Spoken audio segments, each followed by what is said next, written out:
Isso aqui, olha, tenha paciência comigo nesse finalzinho. Ele está falando da terceira puxada. Dá uma olhada. Vamos pular aqui no 124. Ele estava tentando desenrolar a linha, porque ele tinha falado da primeira, da segunda puxada. Talvez ele vai me dar outra tentativa. Eu disse, certamente serei cuidadoso. Estava enrolando a linha de volta no carrossel e vi que voltou corretamente. Então, quando ele disse aquilo, bem nessa hora, eu me senti subindo bem alto. E quando parei, então eu estava parado em cima de uma grande tenda. Nunca tinha visto uma tenda igual àquela. Tinha acabado de fazer uma chamada de altar, parecia, lá no altar. E quando eu estava lá, eu olhei e havia centenas de pessoas ao redor do altar chorando alto. Eu disse, aí sim, aí sim. E um cavaleiro muito gentil caminhou até a plataforma e disse, enquanto o irmão Branco está descansando, só por uns momentos, ele disse, vamos chamar a fila de oração. E disse, todos com cartões de oração, começando com um determinado número, fiquem à direita. Olha, essa é a visão da terceira puxada, meus amados. Bem, eu notei a fila de oração, parecia que ela ia ao redor da tenda e fora, e lá pela rua. Que fila de oração! E olhei para o lado que ficava à minha esquerda e que seria à minha direita, se eu estivesse de pé na plataforma, ficaria deste lado aqui. Tinha uma peça de lona aberta e detrás desta lona havia um edifíciozinho quadrado com cerca de 12 pés de largura por 20 pés de comprimento, algo assim. Bem, eu me parei e olhei para aquilo e vi eles trazendo uma senhora, numa maca, e havia uma senhora anotando o nome dela e coisas com um papel. Então houve alguém que veio e pegou ela e fez ela passar lá por dentro. E o próximo homem que passou estava com muletas, e vi eles passarem por dentro daquele pequeno edifício. E do lado de fora a senhora saiu gritando o mais alto possível, carregando sua maca. Então houve a outra senhora do outro lado, parecia meio que uma mulher de cabelo escuro, e ela perguntou o que aconteceu. Ela disse, eu simplesmente não sei. Ela disse, não consigo te dizer o que aconteceu. Ela disse, tenho estado paralítica por 20 anos e olhe, sinto que nunca fui doente. E bem nesta hora, lá vem o homem saltando e pulando com suas muletas em sua mão, e olhei para aquilo. Agora volta aqui para mim um pouquinho. Olha essa escritura aqui, que eu acabei de ler para vocês. Mas para vós que temeis o meu nome, nascerá o sol da justiça e cura trará debaixo das suas asas, e saireis e crescereis como bezerros do cevadouro. Ok, deixa eu voltar lá. E bem nessa hora, lá vem um homem saltando e pulando com suas muletas em sua mão, e eu olhei para aquilo. E bem nessa hora, agora deixe-me lhes mostrar algo, notem com atenção. Há uma diferença entre o anjo do Senhor e aquela luz, porque eu vi algo se movendo. Alguém me perguntou esses dias se a coluna de fogo é a mesma coisa que o anjo de Deus. Não é. O anjo de Deus estava dentro da coluna de fogo quando ela apareceu para o irmão Brana.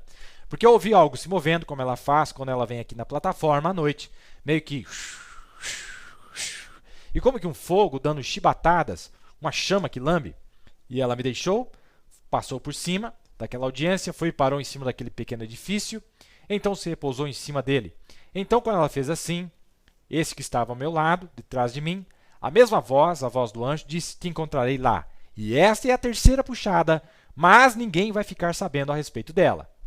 E eu disse, bem, eu não entendo. Por que lá? Por que isso? Ele disse, não será um show público desta vez. Isso foi em 56, lá para trás, antes de 56. Olha, o que eu estou mostrando para vocês, meus amados? Nós tivemos uma terceira puxada aqui. E ela foi secreta. Foi uma terceira puxada secreta. Foi algo oculto. Ele disse, desta vez, ele estava advertindo que ele teria uma terceira puxada aqui. E teve. Como eu acabei de citar para vocês, tudo isso que nós citamos nesta noite foi a manifestação da terceira puxada. A gambá, o touro, as abelhas, a tempestade, não é? O peixinho, os esquilos em existência. Foram vários eventos que constituem a manifestação desta terceira puxada. Ele diz, mas desta vez ninguém vai ver nada, vai ser tudo oculto. Desta vez. E aí no final ele disse, não entendo entrar num aposento como aquele. Ele disse, não, olha a escritura que o anjo vai dar. Não está escrito, quando orardes, não sejais como os hipócritas que gostam de ser vistos diante dos homens, mas entrai no aposento secreto e orai ao Pai que vem em secreto, e ele que vem em secreto te recompensará abertamente? É perfeitamente na escritura. Toda vez eu disse, eu entendo, não é? Disse, desta primeira vez que você vai ter, ninguém vai ver, vai ser secreto. Mas e a outra vez? Olha a escritura que ele está dizendo. E a outra vez? Vamos mais um pouquinho aqui. Já estou terminando aqui. E chegava o dia, então, se este filho continuasse, viria o dia onde eles chamavam de o posicionamento de um filho. Então o pai chamava um grupo de pessoas na cidade, ele tomava seu próprio filho, vestia de um bonito manto e colocava um lugar bem alto, onde todos pudessem ver, e tinha uma cerimônia. E ele adotava seu filho que havia nascido em sua casa, ou o posicionava, e quando ele fazia assim, aquele nome do filho era tão bom quanto o nome do pai, no cheque, ou o que fosse. Sua assinatura naqueles dias era um selo, um anel, porque muitos deles nem sabiam escrever. Era digno de penitenciária quem copiasse aquele selo. E eles tinham na parte de trás do anel. E eles amassavam assim, você sabe como que é, né? Pegava e batia com o dedo, né? Para selar o documento. E ele podia vestir o anel do pai. Por quê? Seu nome aí era tão bom quanto o nome do pai. Era tão bom quanto o nome do pai. Meus amados, é muito bonito, não é? É muito maravilhoso. Muito maravilhoso. Deixa eu ver aqui. Agora, eu estou vagarosamente trazendo isso à atenção nossa. Esta manifestação, não é?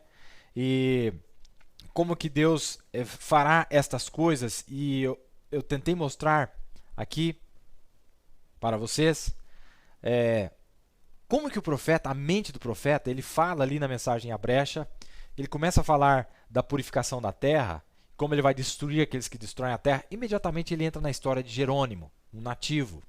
Ele fala isso na mensagem A Brecha e ele também fala isso no sexto selo.